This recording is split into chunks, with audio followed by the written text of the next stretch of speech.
Em relação ao funcionamento das escolas, nós vemos que é o ponto talvez mais crítico, né? Nós estamos seguindo um decreto do Estado, até porque nós fazemos transporte compartilhado de alunos, né, do município e do Estado, e todos entendendo realmente que ninguém quer que as crianças vão, né, para suas casas, contaminar muitas vezes os mais velhos, né? Então, assim, é uma preocupação muito grande de todos. Então, nesse momento, não tem como voltar a funcionar as escolas. Então, permanecem fechadas, pelo menos a decisão desse momento, até 30 de abril. Os restaurantes, lanchonetes, padarias e cafés já podiam funcionar, porém apenas para retirada no balcão ou para entrega na modalidade delivery. Nós flexibilizamos, após um entendimento do Comitê de Enfrentamento ao Novo Coronavírus e com o apoio do pessoal técnico nosso lá da Secretaria Municipal de Saúde, resolvemos permitir o atendimento local, para que as pessoas possam consumir no local. Porém, foi elaborada uma nota técnica muito bem feita, que está anexa ao decreto, que tem que ser seguida, tem que ser cumprida essa nota técnica. Então, só para exemplificar, vai ter que ter uma distância mínima de 2 metros entre mesas, né? E uma série de regras que tem que ser seguidas, né, que estão na nota técnica. Por exemplo, não pode ter buffet, entendeu? Não tem como a gente liberar buffet, né? Nós temos que ter muito cuidado com isso. Então, a gente flexibiliza um pouco o funcionamento, mas não está liberado tudo. Por isso que eu recomendo que sigam a nota técnica. E eu já quero adiantar para vocês que a fiscalização está atuando e que eu tenho exigido da minha equipe que intensifique mais a fiscalização, inclusive aumente o número de servidores. A fiscalização vai atuar com muito rigor. Então, tenha cuidado para que a gente não tenha que fechar o estabelecimento.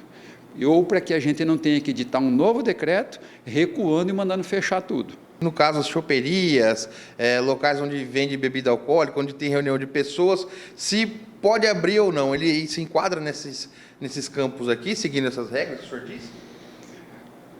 Boates, casas de shows, festas, não podem funcionar, bares podem funcionar, mas apenas na modalidade de delivery ou para retirada da mercadoria no local. Então, assim, aí não são considerados essenciais, então não podem funcionar. O pessoal falou que as feiras que eram ao ar livre realmente não podem mais ser realizadas.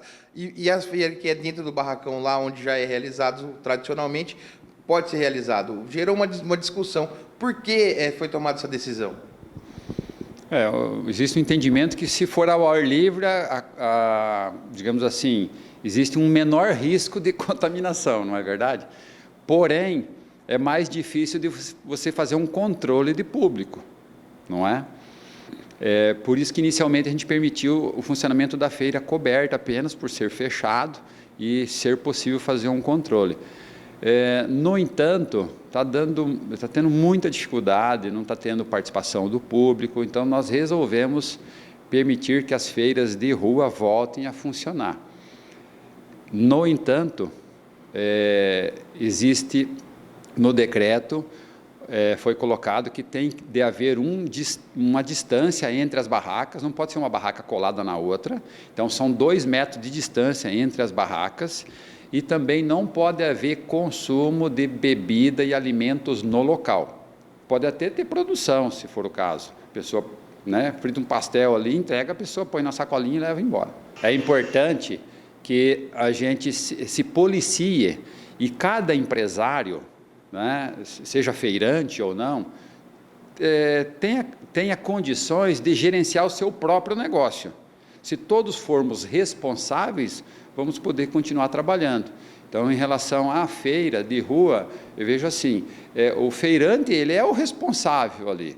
Então, se tiver muito acúmulo, eles têm que se organizar entre eles, para que não deixe criar tumulto, né, ou aglomerações de pessoas. Aí eu acho que a gente vai conseguir fazer um meio termo e conseguir atender a população que precisa comprar os seus alimentos, né, e poder atender o feirante também, que tem a sua produção, que está muitas vezes sendo perdida lá, sendo jogada fora, ele vai poder comercializar.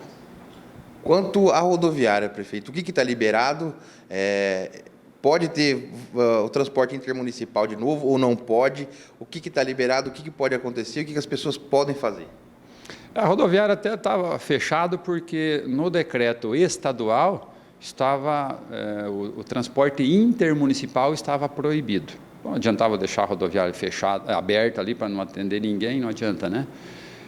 O decreto estadual, ele está permitindo hoje o funcionamento do transporte intermunicipal entre os municípios. No entanto, portanto, a nossa rodoviária volta a funcionar para poder receber essas pessoas, né, ou as pessoas que queiram se deslocar, né, que, apesar que não é a hora de ir para lugar nenhum, né, é a hora de ficar em casa. Mas a rodoviária volta a funcionar por conta do decreto estadual. Existe um comitê que foi criado, que é o Comitê de Enfrentamento ao Novo Coronavírus. Esse comitê ele se reúne regularmente às terças-feiras, né? E ali são tomadas decisões. E o decreto ele é um reflexo dessas decisões. Porém, ele pode se reunir a qualquer momento. Qualquer um dos membros pode requerer e a gente se reúne e discute qual que é o assunto. Então, a próxima reunião ordinária será na próxima terça-feira, né? E possivelmente vão haver mudanças, né? Então, a qualquer momento a gente pode se reunir e alterar o decreto para nos adequarmos à realidade. Então, acho que é assim que tem que ser, né? E a gente vai tendo um entendimento ao longo do tempo, a gente vai formando um entendimento cada vez melhor, e isso reflete no decreto. Os casos suspeitos em Campo Verde estão sendo notificados, né? E hoje nós temos 23 casos suspeitos, não temos nenhum caso confirmado, né? Mais de 20 já foram descartados, então nós estamos monitorando isso. Então nós estamos trabalhando também essa nossa atividade econômica, né? Social econômica, de acordo com isso também, com esses números. No entanto, se esse número aumentar, se de repente nós tivermos um caso confirmado aqui, com certeza a gente vai ter que ser mais restritivo, né, em relação ao funcionamento da nossa sociedade.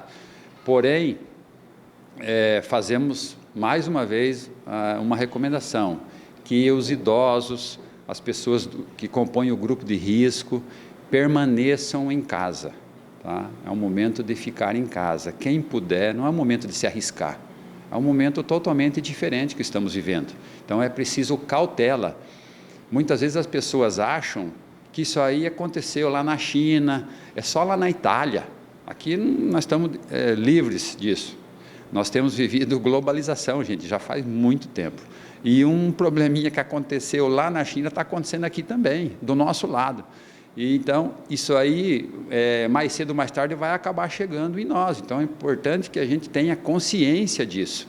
E cada um seja responsável pelos seus atos. Tá? Então, esse é o recado que eu gostaria de dar para a nossa população.